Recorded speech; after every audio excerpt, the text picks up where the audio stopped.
I've argued for hours and hours and hours sometimes with people who simply can't understand knowing without a knower, because they are so trapped by sentence structure. The verb has to have that subject. Therefore, you can't have a state of affairs in which there is just the verb, that is to say, knowing. They say, well, who is knowing? And it's as bad as arguing with a flat earthist or a Jehovah's Witness. Impossible. Because of the ruts of thought. Now, such a person can never be inventive. Why? Because he will never see a new pattern and a new structure.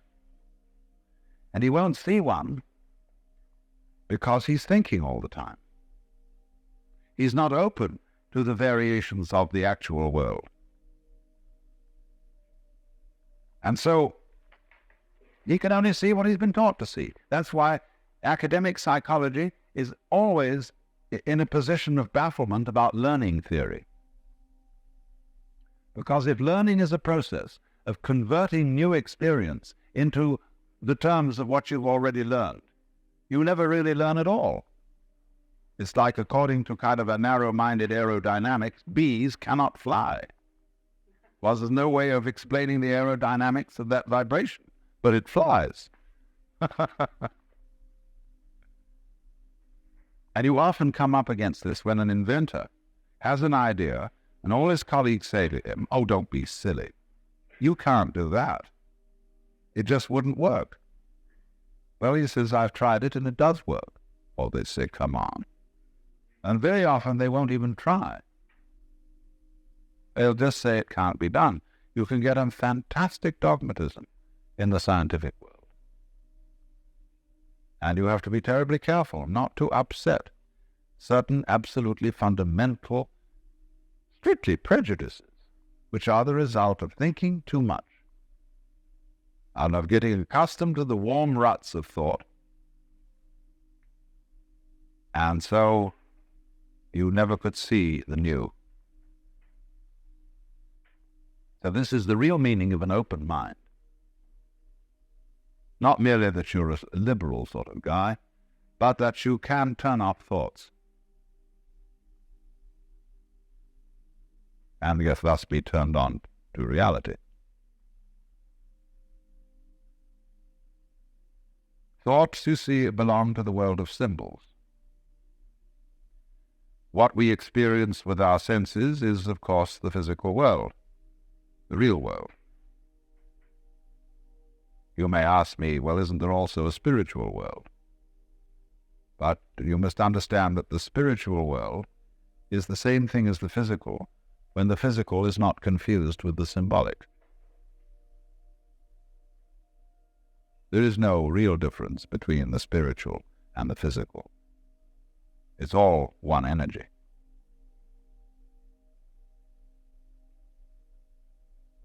All in one space.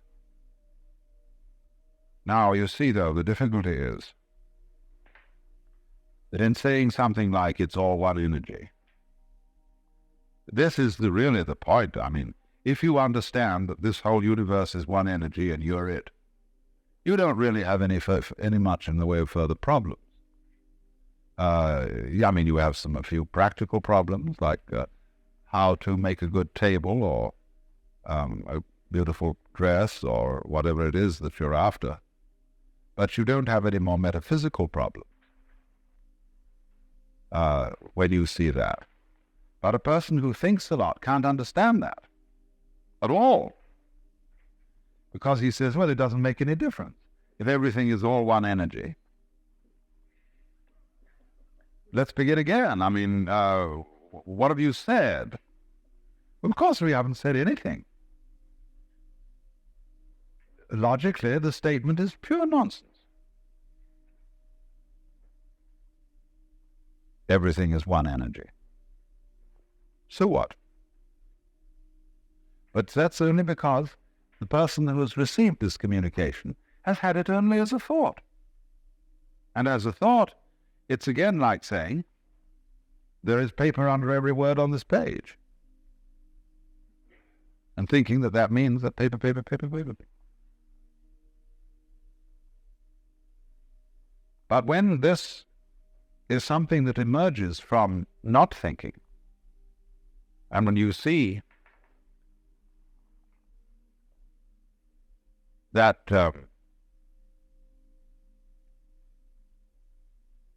you've been bamboozled all your life long, you've been bugged by everybody else into thinking that you're some kind of a freak that came into this world, and you don't really belong here because probably your parents didn't really want you, and certainly your brothers, older brothers and sisters didn't want you around. You were eating up more, and in school they tell you, you've got to learn that you're not the only pebble on the beach, and that therefore the best way of teaching you that is that you're really rather insufferable around here, and you're on probation till you are acceptable. Well, babies then grow up, you see, with this treatment, feeling strangers, feeling that the earth is something alien. And so we all have this feeling of being alone, of being impotent little puppets of a huge system going on. And so we are progressively fooled out of, really with our own cooperation, fooled out of this sense that you can get if you suspend all these identifications that one does with the thinking process. This is this is that, I'm me, what's me is different from so on. You suspend that.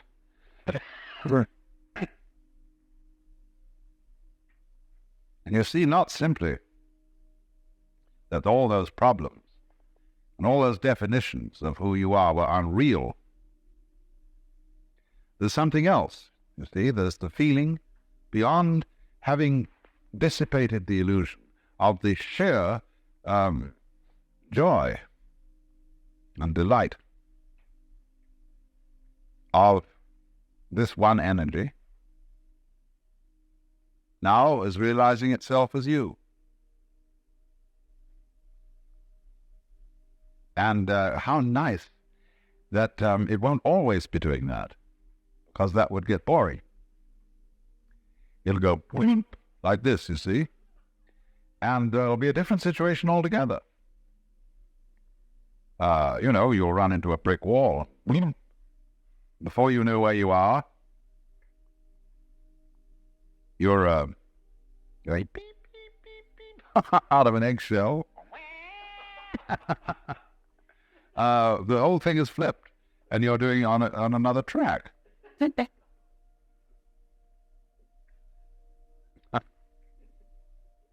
But there's only one you see. It's all the one energy.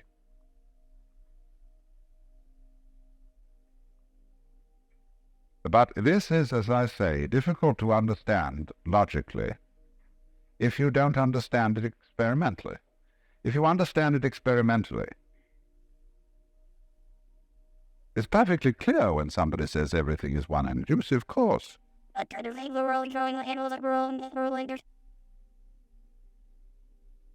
the person who is stuck with the concepts and has nothing more than the concept simply can't make any sense of it at all.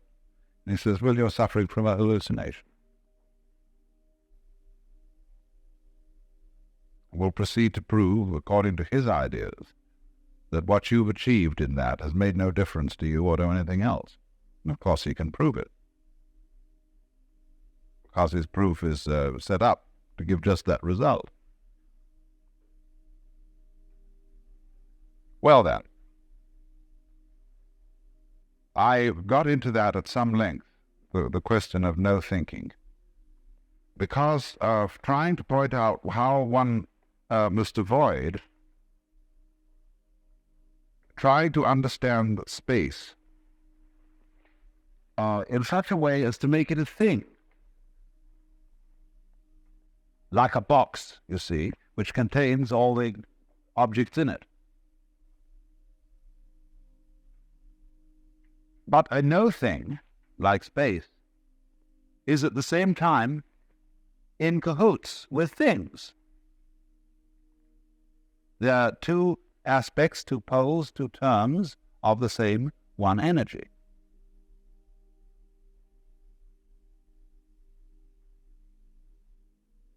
Don't make space at the same pole of the one energy as the things.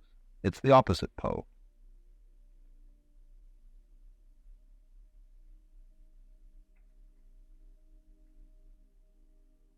It is then because of our treatment of space as nothing, you see, that we are afraid of death.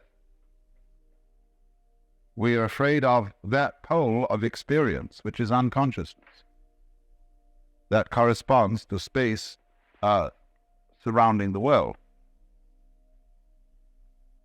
And because we think that reality, that our life, that our identity is entirely in the domain of consciousness and thingness and thinkableness, the other pole seems completely threatening.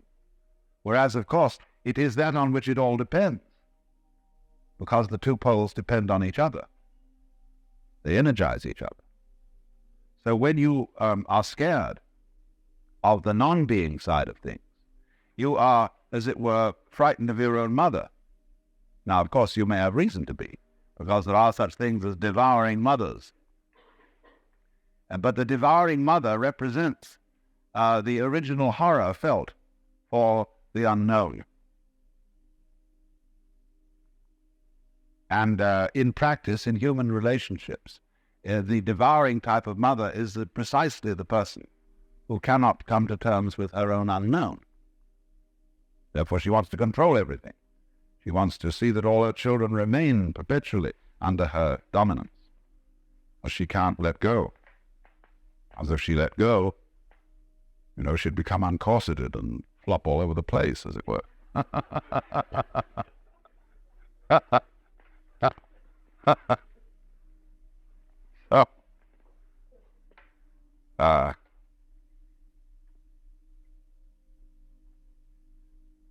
She becomes the devourer.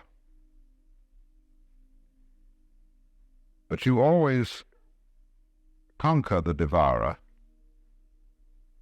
by dropping into it.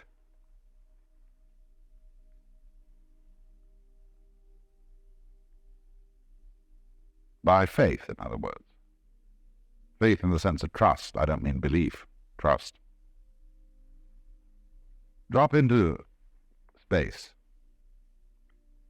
and you float. See, this begins to be understood by rocket people as they get out there. We're going to have, I don't know how the psychology of this is proceeding, but we're going to have an awful lot of people getting out in space and not wanting to come back. Because when you're in orbit and you float, very interesting sensation. And they have to follow very strict rules, that same way where you do with skin diving. When you get to a certain level of pressure, you start floating, and you feel no body weight. And you have to absolutely keep your will going. When the watch says a certain thing, up you go. Orders is orders, see?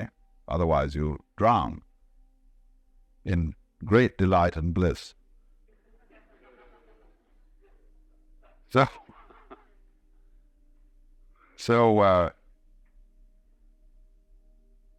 the point is, though, that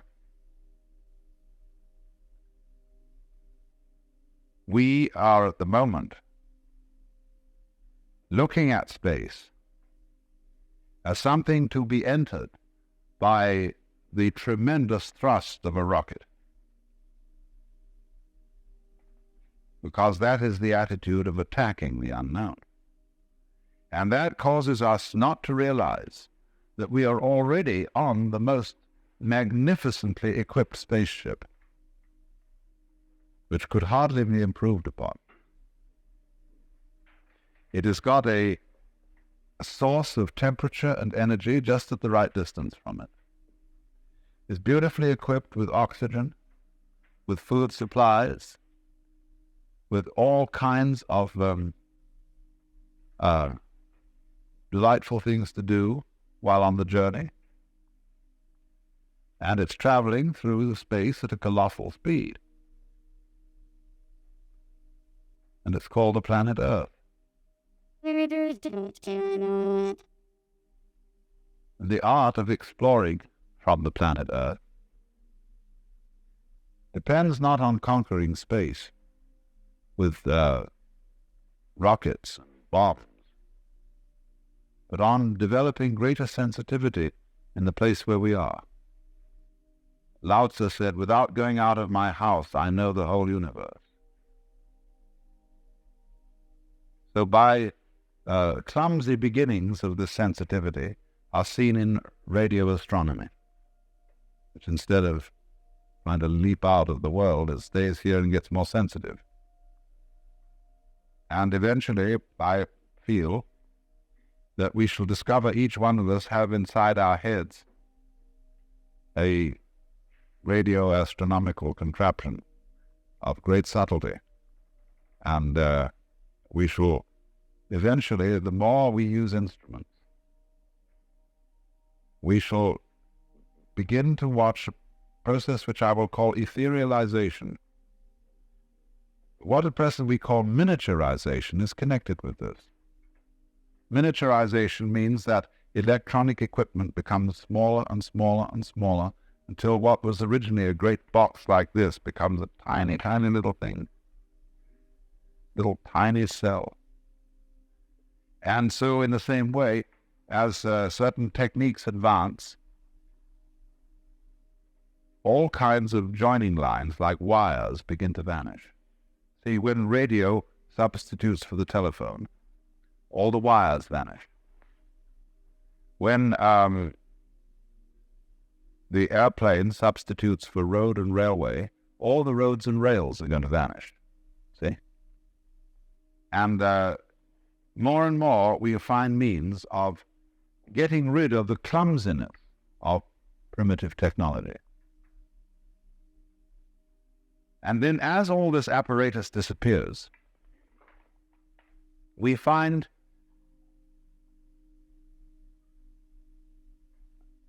that we are moving in the direction of having it all in our own apparatus, just like dolphins have sonar, homing pigeons have built-in radar. I think it's all in us, but we had to exteriorize it technologically in order to discover it within. It's curious how, past the middle of the 20th century, there's very strong evidence of a revival in Western philosophy of what used to be called idealism, not in the moral sense, but in the metaphysical sense. That is to say, of the feeling that the external world is in some way a creation of the mind. Only we come to this point of view with very different assumptions than were held by people like Hegel or Berkeley or Bradley, great idealists of the European metaphysical tradition, and probably rather more akin to similar trends in Buddhist philosophy emerging from India about 400 AD. The difference of approach, the difference of the way in which today this thing arises, and the way in which it arose in the thought of a man like Bishop Berkeley, is that the new idealism has a kind of curiously physical basis. When one would argue, everything you know is in your mind, and the distance, the feeling of externality between you and other objects and people is also a content of consciousness. And therefore it's all it's all your consciousness. This, of course, created all sorts of weird feelings. Are things there when I'm not witnessing them, or is there anybody else there? Or are you all my personal dream? And one has only to imagine a conference of such people, of solipsists, those who believe that they alone exist, arguing as to which one of them is really there, to make the whole idea rather laughable.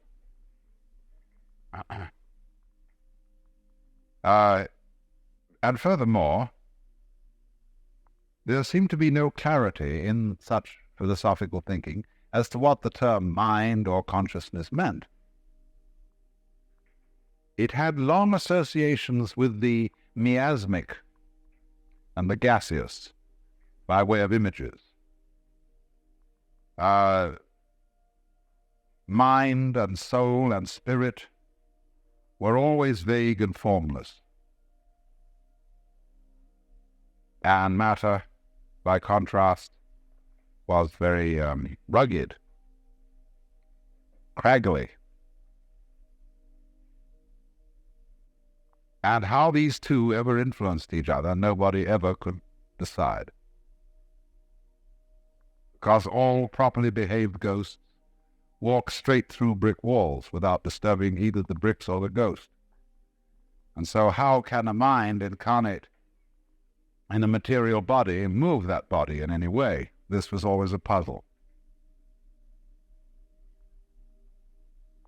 So people began to think that the differentiation between mind and matter was of no use.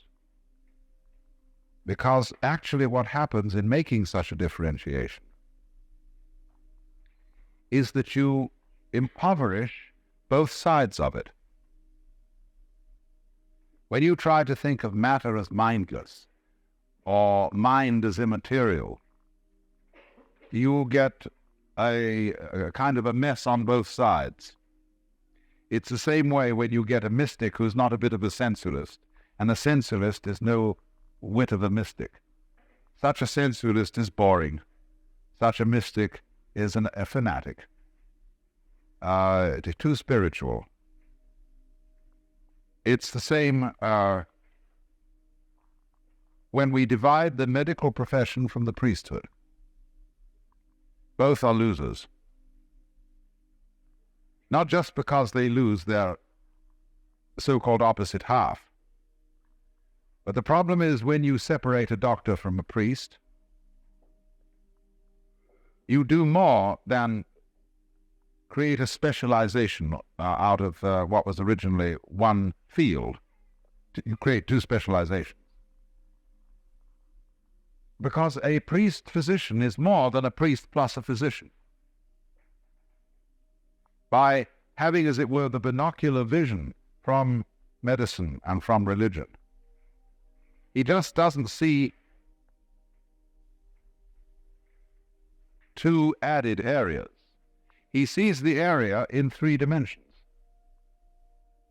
as a result of this combination.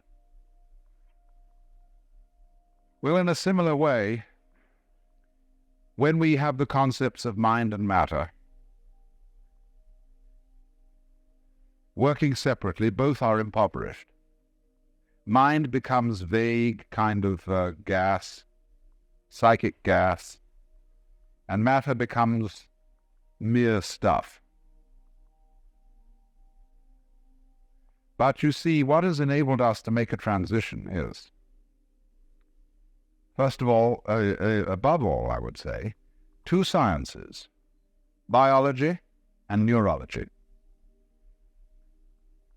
Because through biology, and to some extent physics, the method of physics has shown us that the idea that man can be an objective observer of an external world that is not himself, so that, as it were, he can stand back from it and look at it and say, what is out there?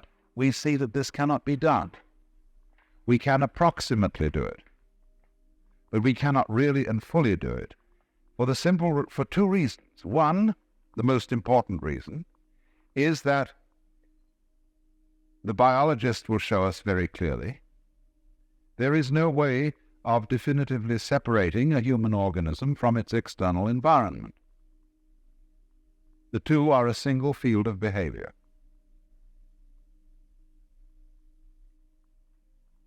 And then, furthermore, to observe something, either simply by looking at it, or more so by making experiments, by doing science on it, you alter what you're looking at.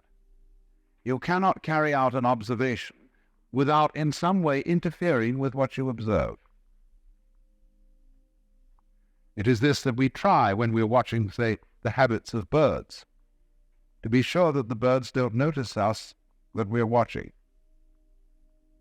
To watch something, it must not know you're looking. And of course, what you ultimately want to do is to be able to watch yourself without knowing that you're looking. Then you can really catch yourself not on your best behavior and see yourself as you really are. But this can never be done. And likewise, the physicist cannot simultaneously establish the position and the velocity of very minute particles or wavicles. And this in part because the experiment of observing nuclear behavior alters and affects what you're looking at. This is one side of it. The inseparability of man and his world, which deflates the myth of the objective observer, standing aside and observing a world that is merely mechanical, a thing that operates like a machine out there. The second is from the science of neurology, where we understand so clearly now that the kind of world we see is relative to the structure of the sense organ. That, in other words, what that used to be called the qualities of the external world, its qualities of weight or color, texture, and so on, are possessed by it only in relation to a perceiving organism. The very structure of our optical system confers light and color upon outside energy. And in this sense, then, especially if you want to read a very easily digestible account of this thing, you get the book by J.Z. Young called Doubt and Certainty in Science. But you see here, from a new basis altogether, we have a new answer to the old riddle. If a tree falls in the forest when nobody is listening, does it make a noise? The answer in terms of modern science is perfectly clear. That the falling tree creates vibrations in the air, and these become noise if and only if they relate to an eardrum and to an auditory nervous system. Just as in ordinary drums, however hard you hit, the drum will make no sound if it has no skin. Because sound is not something that exists in the external world. Sound is a relationship between vibrating air and certain kinds of biological organisms. And therefore it is these organisms which confer what we call sound upon a vibration which in an earless world would make no noise. Now you see that is perfectly clear and straightforward. But now we can dare we take certain steps from that. Could we say, for example, that before any organisms existed, there was no world? And what we're talking about when we talk about a world prior to the existence of organisms is what is called an extrapolation. Let me explain extrapolation for a moment. Supposing you have a map of Kansas. And you want, from the evidence contained in the map, to guess at what kind of territory lies beyond its edges. Well, naturally, you will extend those straight line roads off and off and off. That's the only basis you've got to go on. Nothing in the map of Kansas would warn you that a little way west you will encounter the Rocky Mountains. The roads will have to wiggle. And still less will warn you that you're going to encounter the Pacific Ocean way out beyond, where you can't build any roads. So naturally, you see, extrapolation, we extrapolate from what we know to the unknown. And so one might say then, is the existence of a universe before there were any living organisms an extrapolation? All we are saying is this is how things would have been if we had been around. But we weren't, so it wasn't. That is a possible argument. Although in the climate of opinion today, it is one that is not fashionable. You must watch out, above all, for fashion in philosophy, fashion in science. There are completely irrational functions that govern what is or what is not a respectable scientific opinion. And although there is very careful work done, very valuable and thoughtful experimentation, always in the background of this work, there are these irrational fashions of what is believable and what is not. Many things that we accept today were completely unbelievable. We are always coming across this. Authoritative pronouncements that no one will ever reach the moon because of uncontrovertible evidence about this, that, and the other. But nowadays we have swung over perhaps to be a little bit too uncritical. And as Norbert Wiener warned in his book, The Human Use of Human Beings, we must not take science as a sort of fairy godmother. Say, well, we have all these problems of overpopulation and lack of water and so on, but science will solve it, don't worry. See, that's the other extreme. But there are these fashions. And so the idea that the world is in some way, you see, therefore, one moment you let this little idealism thing under the door, and I remind you, I'm using idealism not in a moral sense, but in a metaphysical sense, as opposed to some sort of materialism. Now, the moment you let that in under the door, if I can possibly realize that the way the world is evoked by the structure of my organism. It is that way. All mountains and suns and moons and stars are the inhabitants of a strictly human world. Perhaps insects, with their different sense organs, have a very different universe, and that is an insect universe.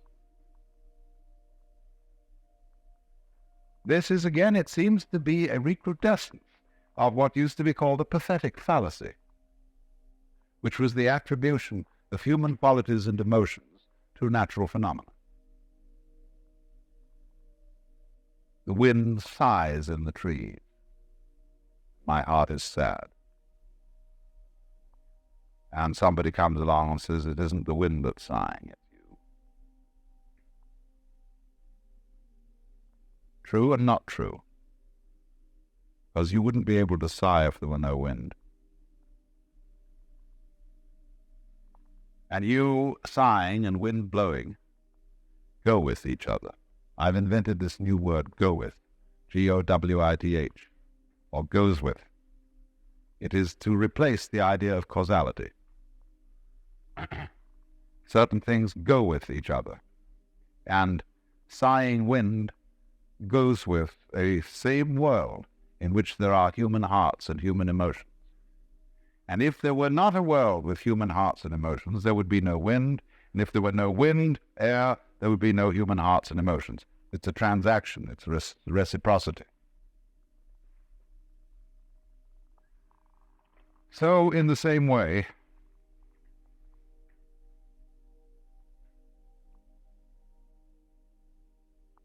every event, then, in the external world is as dependent on the observer for its happening as, for example, is a rainbow.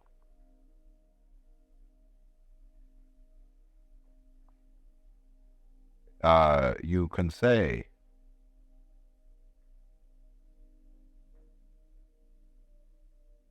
the sun is shining and there's moisture in the atmosphere. And the sun, being at the right angle to the moisture, makes a rainbow. And if somebody is there, they see the rainbow. That is a mythology, a way of putting things that is acceptable to us in the current climate of philosophical and scientific fashion. But I want to put it in another way. The sun is shining, and there is a person standing. If there were moisture in the atmosphere, there would be a rainbow. But there isn't. So there is no rainbow. If you want to be fair, there is no rainbow if nobody is watching it, you see? Because you must have one of the three components, sun, moisture, observer, to have the thing called rainbow. And what applies to the tenuous, filmy, luminescent rainbow applies equally well to the hardest rocks, the solidest mountains, and the hottest fires. Because all existence is a relationship. Like the skin of the drum. If it's not there, it will no amount of hitting a non-existent skin will produce any noise.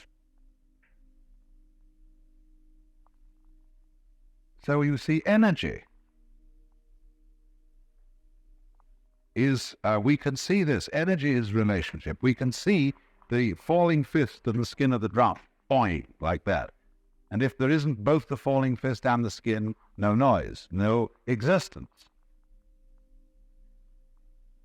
But existence is not only the impact of rocks upon each other.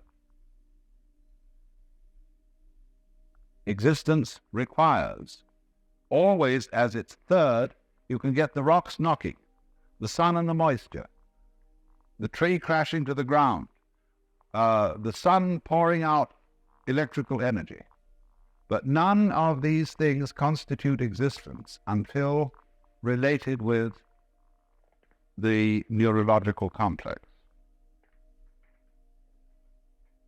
But then you have to look backwards and say at the same time,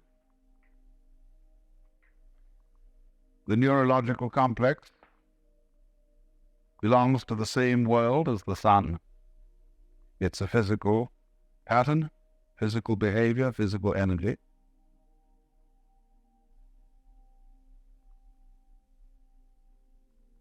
But it takes this complexity of pattern to evoke the world. See, this idea is unfamiliar. And that's the difficulty of understanding it. That's all. It's a very simple idea. But it's an unfamiliar one, and it's an unfashionable one. Although, as I say, this sort of thinking is coming back to us at this time, very largely as a result of people's experiments with psychedelics, where one gets the perfectly uncanny feeling of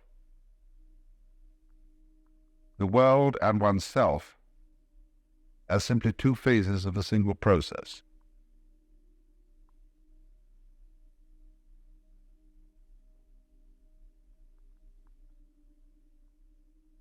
Well, as the rainbow metaphor illustrated, we arbitrarily favor an explanation of the triangle, the impact of energies in the external world, and an observer of this impact, which, as it were, energizes or realizes them, makes them real.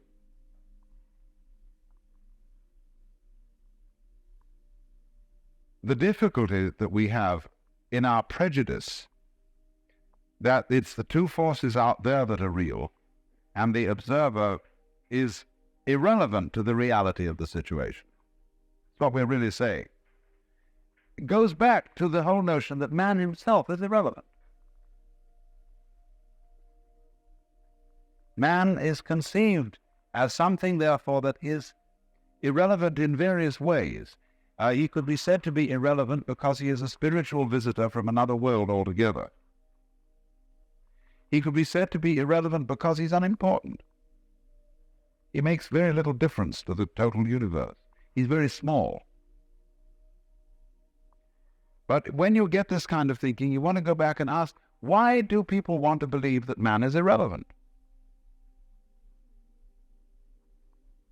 What in all theory of this kind, look for some ask the question, what do these people want to achieve by their theory, by holding this stance?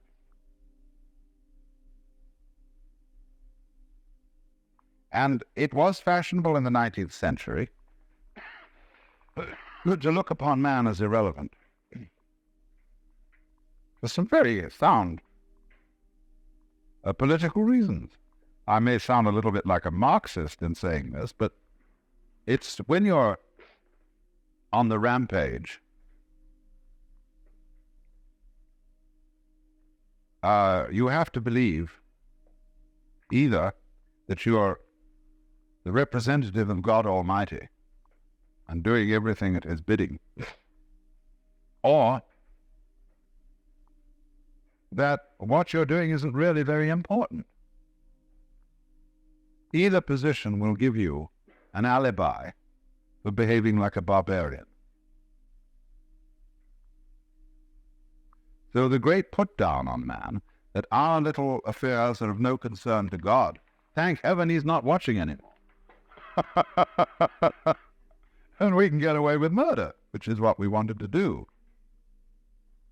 in the colonization doings, especially of the 19th century, and the outrages of the two world wars. There is no God watching anymore.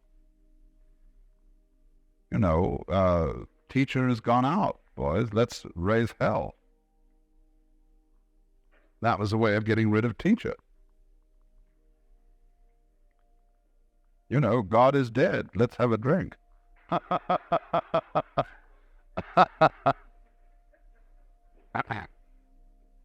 And as a result of this, you see, it became so fashionable to think of man as a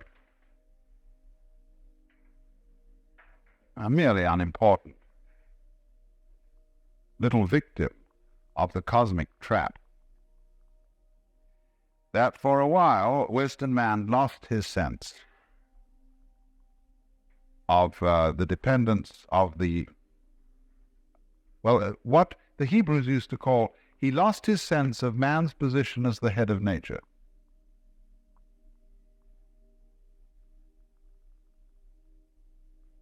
And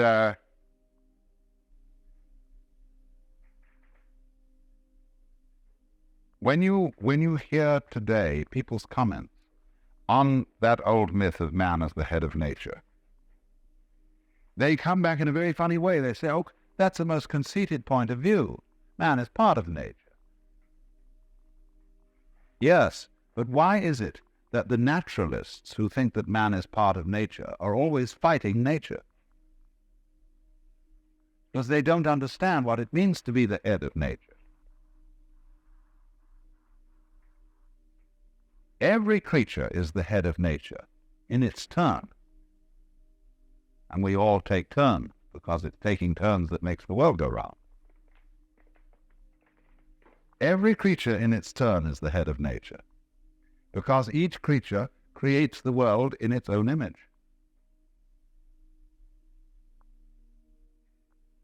And so each creature as a creator of the world is man.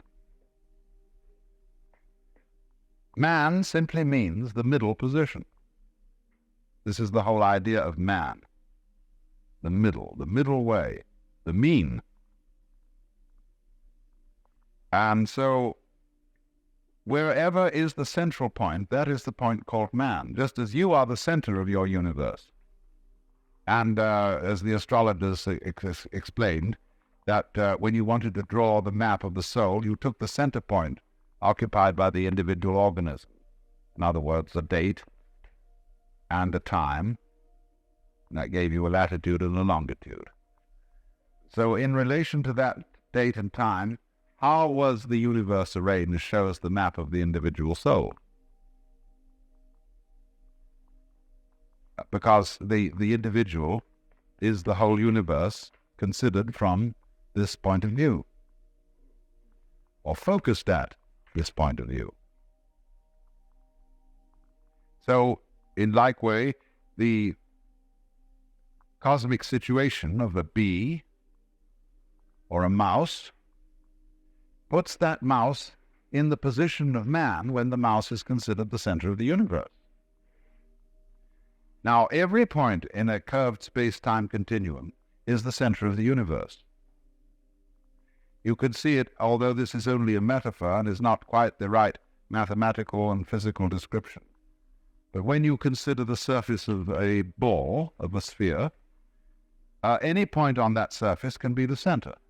Just rotate it to what appears to be the front as you look at it, and it's the center of the surface of the sphere. Any point. So in that kind of, if our space is curved like the surface of a sphere,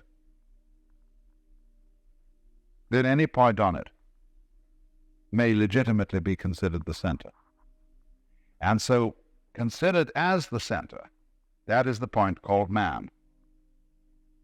Although, as I say, it may be mouse, it may be ant, it may be insect, anything.